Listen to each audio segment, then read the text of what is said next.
journal, Lénaïque Monnier. Bonjour Lénaïque. Bonjour Dimitri, bonjour à tous. Un accident tragique, un accident de mer qui a fait 3 morts hier près de la Pointe du Raz dans le Finistère. Les victimes, 3 membres d'une même famille. Martin Lange, une enquête a été ouverte. Que s'est-il passé ? Bien, il est environ 18h40, marée montante. Une famille se promène sur la digue de Port-Sloubous, sur la commune de Plogoff, quand une vague soudaine emporte 3 personnes. Les secours sont immédiatement alertés. 3 hélicoptères sont déployés, ainsi que les sauveteurs en mer et les pompiers.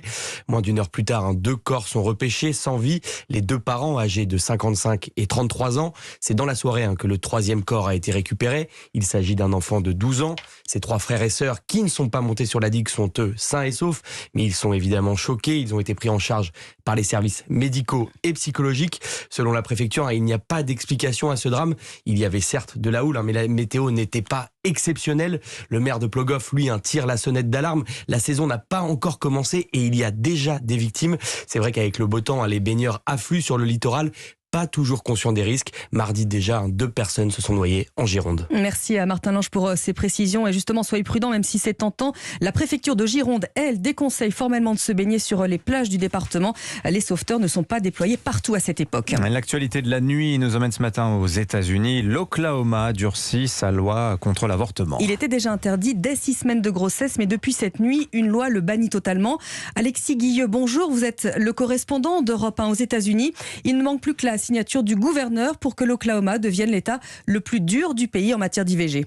Oui, tout simplement parce que ce texte interdit l'avortement dès la fécondation. Il n'y a rien de plus important que la défense des vies innocentes et à naître, a expliqué un élu républicain de cet État extrêmement conservateur du sud du pays. Cette loi d'Oklahoma est en fait inspirée de la législation en vigueur au Texas voisin. Elle permet à tous les citoyens, à n'importe quel particulier, de poursuivre les cliniques, les associations ou tous ceux qui aident à pratiquer l'avortement.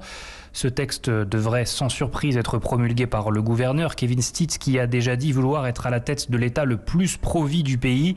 Le planning familial promet d'attaquer l'Oklahoma en justice et la vice-présidente Kamala Harris dénonce elle la dernière en date d'une série d'attaques sur les femmes par des élus. Car le droit à l'avortement est plus que jamais menacé aux États-Unis. La Cour suprême doit se prononcer sur ce sujet d'ici fin juin. Et d'après un document qui a fuité début mai, les juges conservateurs de l'institution semblent prêts à revenir sur la législation et faire ainsi un bond d'un demi-siècle en arrière. Une telle décision provoquerait un effet domino car 26 des 50 États américains se sont déjà dit prêts à interdire l'avortement. La correspondance d'Alexis Guilleux aux États-Unis pour Europe 1. On reste aux États-Unis. Le Congrès des États-Unis vient d'allouer une nouvelle rallonge à l'Ukraine pour financer la guerre. Une gigantesque enveloppe de 40 milliards de dollars pour armer et soutenir l'Ukraine et lui permettre de s'équiper en véhicules blindés et renforcer sa défense antiaérienne. D'autant que la Russie accentue la pression sur l'est du pays. 7h03, retour en France avec ce premier déplacement hier d'Elisabeth Borne au Mureau en région parisienne. La première ministre a joué la carte de l'égalité des chances en invitant les femmes rencontrées dans les Yvelines à rêver, à avoir confiance en elles. Message envoyé alors qu'elle peine à constituer un gouvernement qu'Emmanuel Macron souhaite paritaire. Les profils féminins font défaut, ce qui pourrait expliquer que l'annonce du gouvernement prenne un petit peu de temps. Et au même moment, la campagne pour les élections législatives s'organise. Et l'après aussi, qui succédera à Christian Jacob à la tête des Républicains ? Comment reconstruire le parti de droite et sur quelle ligne ? Alexandre Chauveau, on a l'impression que Laurent Wauquiez est déjà à la manœuvre. Oui, ici officiellement, il prend le temps de la réflexion. Laurent Wauquiez se prépare à une candidature à la présidence des Républicains et sur une ligne de droite claire, ferme sur le régalien et axée sur la valeur travail. Peu importe si elle ne fait pas l'unanimité d'ailleurs, le président de la région Auvergne-Rhône-Alpes ne compte pas y déroger, quitte à faire face à de nouveaux départs au sein du parti. Laurent Wauquiez sait qu'il devrait pouvoir compter sur le soutien de plusieurs cadres, Bruno Retailleau ou Éric Ciotti notamment, et que sa ligne est majoritaire chez les adhérents. Mais avant cela, il y a les élections législatives, primordiales pour les Républicains. Et même si Laurent Wauquiez les suit de près, les résultats ne devraient pas avoir d'incidence majeure sur sa réflexion.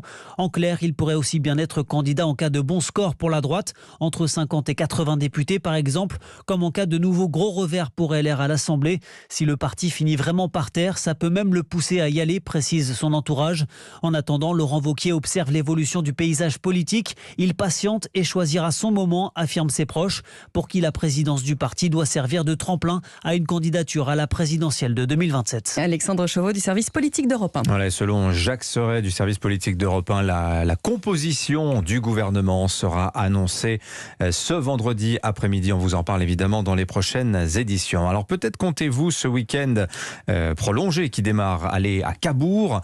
Attention, certains restaurants risquent d'être fermés. Faute de main-d'œuvre, puisque la profession n'attire plus, les restaurateurs ne peuvent plus accueillir la clientèle 7 jours sur 7. Le reportage de Guillaume Gomez. Recrutent serveurs, cuisiniers ou les deux. Sur les ardoises des restaurants de l'avenue de la Mer, les offres d'emploi partagent l'affiche avec les plats du jour. Il me manque 3 serveurs, un commis de cuisine, un plongeur. Laurent Bénard est gérant de l'embarcadère dans le centre de Cabourg. Et pour la première fois en 27 ans, il est contraint de fermer 2 jours par semaine pour continuer à travailler. J'ai besoin que mon équipe de base puisse se reposer aussi. Je ne peux pas les fatiguer et leur faire des heures à outrance parce que c'est pas le but. Donc la meilleure option était de fermer 2 jours en espérant que ça ne nous mette pas trop mal. Limiter la casse, c'est ce que s'efforce de faire David Dumont, propriétaire de 2 restaurants. Il emploie à l'année une trentaine de salariés. Lui aussi est contraint de rester sur les horaires d'hiver cet été. En juillet et août, très certainement, on fermera 2 jours. Alors en décalé, pour permettre à nos clients habitués d'avoir toujours une de nos infrastructures ouvertes et prêtes à les accueillir. C'est un vrai choix comptable parce que c'est quand même l'été qu'on va chercher les salaires de l'hiver. Le premier des choix là pour l'instant, c'est de maintenir les emplois. Sacrifier les recettes donc pour ne pas plus tard devoir sacrifier les emplois. David estime que son manque à gagner cet été sera de 20% de son chiffre d'affaires, soit l'équivalent de 560 000 €. Le reportage de Guillaume Dominguez pour Europe 1. Et vous le savez, Europe 1 est la radio officielle de Roland Garros. Hier, c'était le tirage au sort du tableau principal et d'ores et déjà, on annonce des affiches explosives. Oui, il y a des rencontres décisives très tôt dans la compétition. Axel May, on peut même déjà s'attendre à un Nadal-Djokovic dès les quarts de finale. Oui, hier soir, le tirage au sort, effectué porte d'Auteuil, a livré son verdict. Si Djokovic et Nadal gagnent leur premier match, alors le tenant du titre serbe sera opposé au roi déchu espagnol dès les quarts de finale. Amélie Mauresmo, la nouvelle directrice du tournoi. Effectivement, Rafael Nadal, Novak Djokovic, pour moi, ce sont eux qui sont encore devant, même si ça pousse bien derrière. Donc c'est vrai que les voir potentiellement se rencontrer en quart de finale, c'est extrêmement tôt dans le tournoi. Derrière ces stars, ça pousse, comme dit Mauresmo. Ainsi, le jeune phénomène espagnol Carlos Alcaraz pourrait rencontrer en demi-finale le vainqueur du match Djokovic-Nadal. Invité au tirage au sort en tant que tenant du titre, le numéro 1 mondial a évoqué en français le tournoi de l'an dernier. Le tournoi de Roland Garros de l'année dernière était peut-être le plus dur de tous les grands chelems que j'ai gagnés. Il y a un an, c'est en demi-finale que le choc Djokovic-Nadal avait eu lieu. Un match épique qui s'était terminé au bout de la nuit. Axel May, que vous retrouverez à un porte d'Auteuil évidemment, puisque dès dimanche, vous ne raterez rien de Roland Garros, Europe 1 et radio officielle du tournoi parisien. Voilà, et Europe Matin sera lundi sur le cours central. Ah là là, ça va être super avec le bruit des balles en arrière-plan. On va bien s'amuser. Merci beaucoup Lénaïque, c'était votre journal. Dans un